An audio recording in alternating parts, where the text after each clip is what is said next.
Vëllai i fituar për hir të Allahut është farefisi më i afërt, madje edhe më i afërt se nëna dhe babai. Kjo thënie ndriçuese nxjerr në parë rëndësinë dhe vlerën e lidhjes së krijuar nëpërmjet vllazërisë së sinqertë në Islam. Termi vëlla në këtë thënie referohet një personi që është fituar ose zgjedhur si shok për hir të Allahut. Kjo nuk kupton që marrëdhënia nuk bazohet në lidhje gjaku apo interesa të kësaj bote, por në dashurinë dhe përkushtimin e përbashkët ndaj Allahut. Një lidhje e tillë i ka përcen kufijtë e farefisnisë dhe bëhet një lidhje shpirtërore që i ka rrënjët në besim.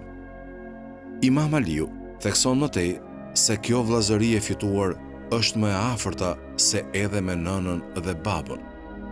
Ky krahasim nxjerr në paafërsinë dhe intimitetin e jashtëzakonshëm që ekziston midis individëve, që ndajnë një lidhje vllazërie të sinqertë për hir të Allahut.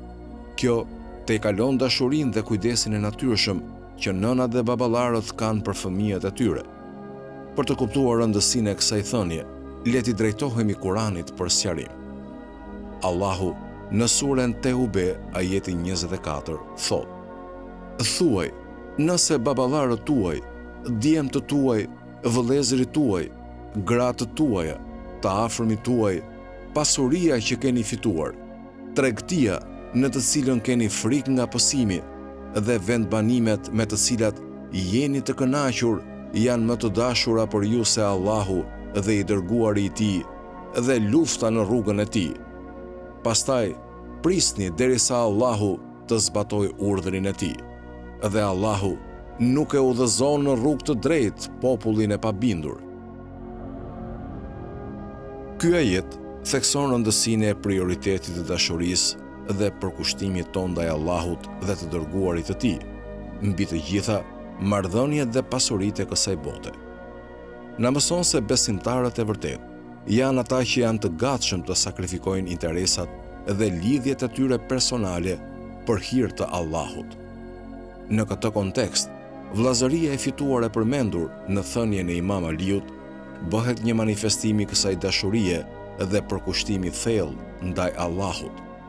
Për më tepër, në surën Huxhurat, ajeti 10, Allahu thotë: Besimtarët janë vetëm vëllezër, andaj bëni pajtimin e vëllezërve tuaj dhe kini frikë Allahun që të mëshiroheni.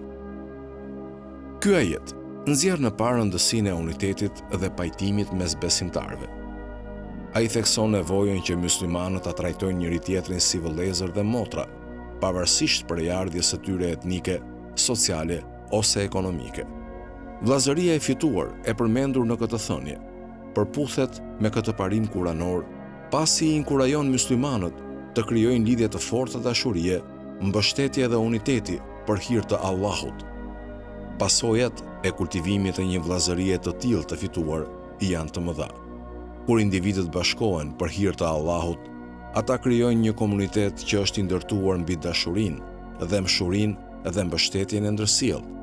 Ky unitet forcon besimin e tyre, u siguron atyre një ndjenjë përkatësie dhe u mundëson atyre të kapërcejnë sfidat kolektivisht.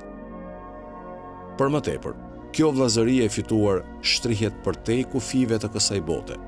Në botën tjetër, ata që kanë krijuar vllazëri të sinqertë për hir të Allahut do të shpërblehen me shoqëri dhe afërsi të përjetshme.